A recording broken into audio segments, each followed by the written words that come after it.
एक मित्र का प्रश्न है, ध्यान में विचार और श्वास शरीर के कंपायन मान रहता है, जिसके कारण तथाता भाव नहीं सदता। एक कैसे सदे, आप बताइए। तथाता उस साधना नहीं पड़ता, तथाता को कोई साध नहीं सकता है। तथाता एक अवस्था है जो बनती है जब आप मौन में रहते हैं, साधना में रहते हैं, ध्यान में बैठते हैं, तो श्वास आखिरी छोर पर जब आती है तो कंपन मात्र रह जाता है।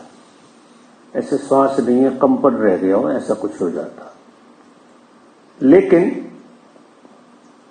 तथाता की कोई विधि नहीं, तथाता की कोई विधि हो नहीं सकती है। तथाता आदमी के अंदर 100% स्वीकार भाव जब आ जाता है, 100%, जैसे वो कहते हैं भगवान की मर्जी पूरी हो, जैसा परमात्मा रखना चाहे वैसा हम रहने को तैयार हैं। तो इससे क्या हो जाएगा कि कर्ता बुद्धि कमजोर हो जाएगी, और जैसे जैसे कर्ता बुद्धि कमजोर होगी वैसे वैसे तथाता की झलकें आना शुरू होंगी अपने आप। चलते उठते बैठते आपको तथाता की फीलिंग आएगी। तथाता परम अवस्था है, उसके बाद तो कोई यात्रा होती नहीं है। जब सब यात्राएं खत्म हो जाती हैं, सब कुछ शांत हो जाता है, ऊहापोह पूरा मिट जाता है हमारे भीतर का, तब हम तथाता की अवस्था में प्रवेश कर जाते हैं। उसके लिए हमें कुछ नहीं करना पड़ता है, हमारा प्रवेश तथाता की अवस्था में होता है। मौन में भी आप आश्चर्य करेंगे, मौन में आपको कुछ नहीं करना, मौन में आपका प्रवेश हो जाएगा। ये जो हम साधते हैं मौन, ये तो ऊपर ऊपर की बात है, बहुत ऊपर ऊपर की बात है। जब साधना हमारी गहराई पकड़ती है, जैसे जैसे साधना गहराई पकड़ेगी वैसे वैसे आपको मौन का आभास होगा। और मौन का संबंध शब्दों से नहीं है कि अकेले शब्दों से संबंध हो।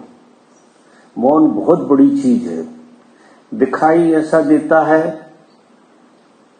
कि हमारे शब्द नहीं चलेंगे तो हम मौन में पहुंच गए।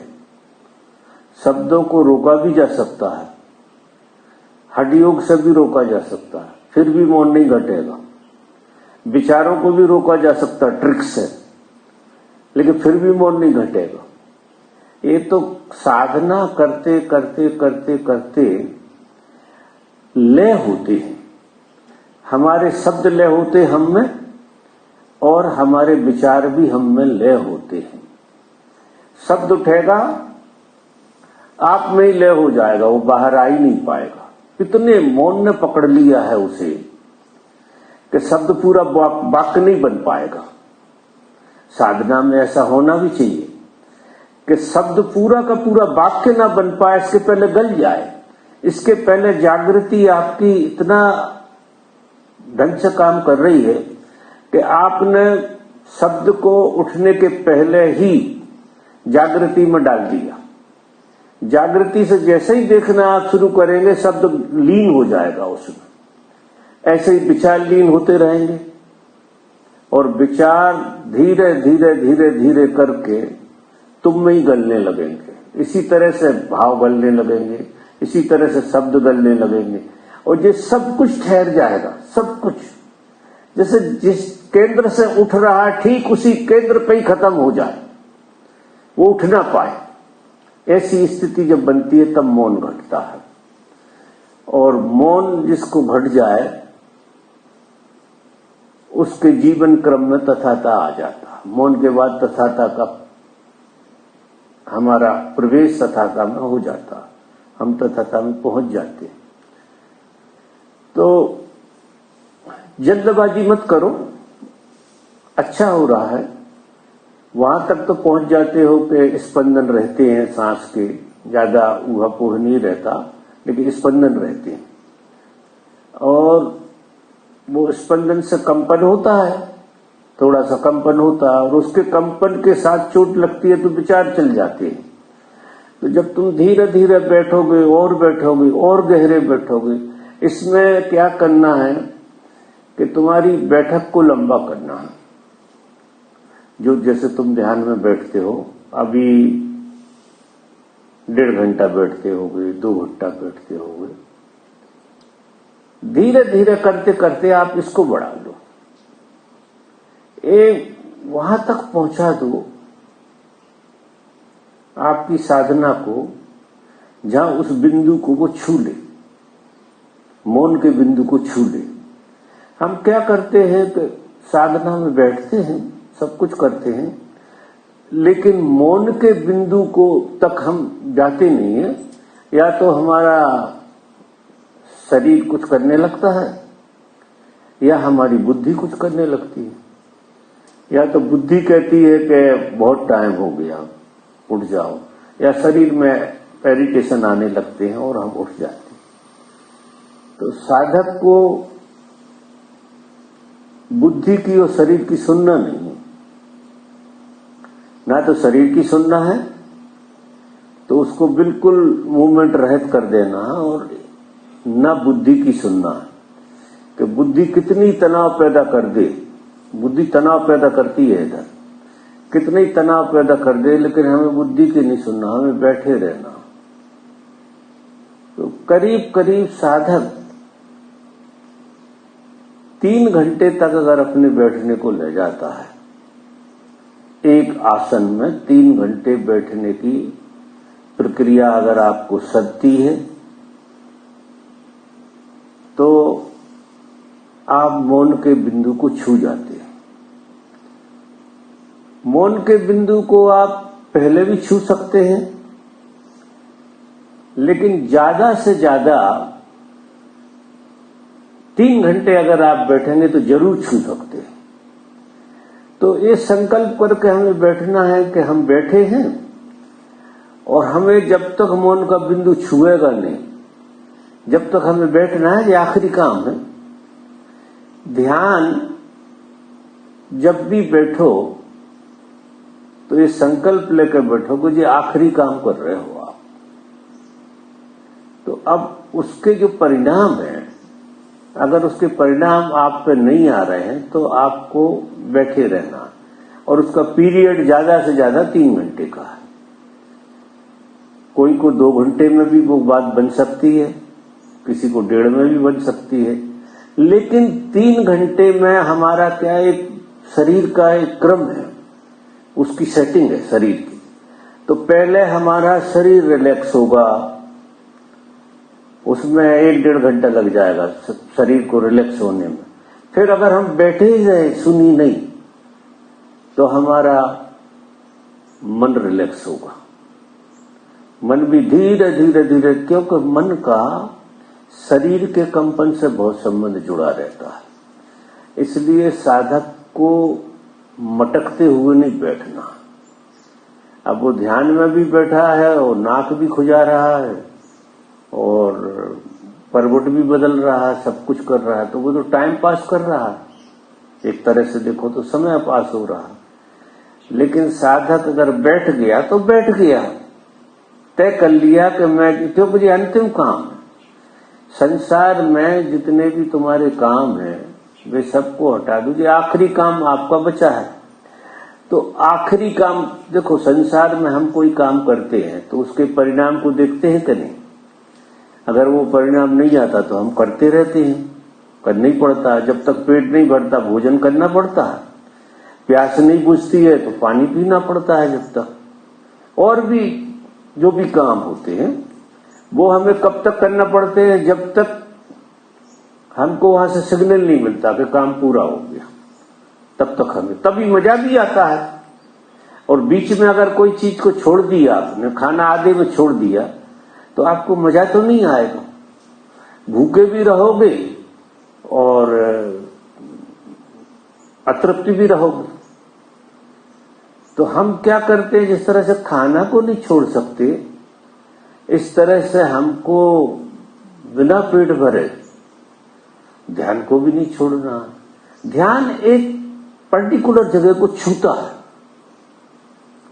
एक पर्टिकुलर जगह ऐसी आ जाती है जहां आपको ऊर्जा ले करने लगती है, आपको मिटाने लगती है, एक छूना हो जाता है। तो वह साफ बिल्कुल स्पष्ट लगने लगता है कि जिस काम के लिए आप बैठे थे उसको टच कर लिया। आखिर ध्यान में कोई आदमी लंबा नहीं रह पाता, टच ही कर पाता है, और टच करके फिर उसे लौटना है, क्योंकि रुकना ध्यान में तो बहुत दिनों बाद आता है। ऐसा नहीं आता कि आप तुरंत ध्यान में बैठ गए और तुरंत रुक जाओगे आप 10-5 मिनट 15 मिनट, पहले शुरू के दिनों में। लेकिन टच करना रोज जरूरी है। जब भी ध्यान में बैठो तो टच नहीं हो रहा है तो आप बैठे रहो, कोई काम तो है नहीं, यहां तो कोई काम बिल्कुल नहीं है, और सब सवाब उठ जाए उससे भी कोई फर्क नहीं पड़ता। आप बैठो आराम से, तो यहां नहीं बैठो तो अकेले में बैठो, लेकिन टच हो जाए तुमको, जब बिल्कुल नहाने लगो तुम उसके परिणाम से। टच होने का मतलब ये है कि तुम ऐसे बिंदु पर पहुंच जाते हो जहां तुम नहाने लगते हो। एक अद्भुत ऊर्जा, एक गजब की अद्भुत ऊर्जा तुम्हें स्नान कराने लगती है, तुम पूरे भर जाते हो उस ऊर्जा से। फिर धन्यवाद का भाव, नाचने का भाव पैदा होता है, धन्यवाद उपजता है और नाचना उपजता है। अब किसी किसी को जो 1 घंटे में भी हो सकता है, किसी किसी को 2 घंटे में भी हो सकता है, किसी किसी को 3 घंटा कम से कम, साधक जिसे कहते हैं उसको कम से कम 3 घंटे का समय इसमें देना चाहिए। जब वो परिस्थिति आएगी आपकी, ऐसा स्थिति बन जाएगी, तो तथाता में आपका उठना बैठना होने लगेगा। फिर आप उठोगे बैठोगे। अब साधना नहीं है, तथाता ने आपको साध लिया। सारी विधियां हमको करना पड़ती हैं, लेकिन मौन और तथाता परिणाम है दोनों। क्योंकि तुम ध्यान में बैठे रहे तो मौन उतर जाएगा, मौन उतर जाएगा, तुमने उस पॉइंट को छू लिया, और उसके परिणाम तुरंत आएंगे कि तुम्हारे माथे से नीचे तक कोई चीज रसधार बहने लगेगी, कुछ अलग तरह का द्रव्य आपको ऐसा लगेगा कि कुछ अद्भुत हो रहा है। बस फिर तो आंख खोलने का दिल नहीं करेगा आपका, ऐसे बैठ जाओगे। तो इसको कंपन अगर बंद नहीं हो पा रहे हैं, वहां तक हम नहीं पहुंच रहे हैं, थोड़ा सा धीरे धीरे लंबा करो। जितनी देर बैठते हो उसमें 10 मिनट बढ़ाओ, फिर 10 मिनट बढ़ाओ, फिर 10 मिनट बढ़ाओ। एक दिन में तो नहीं होता, धीरे धीरे बढ़ाते तुम 3 घंटे में पहुंच जाओगे। और मेरा ऐसा मानना है कि 3 घंटे कोई बैठता है तो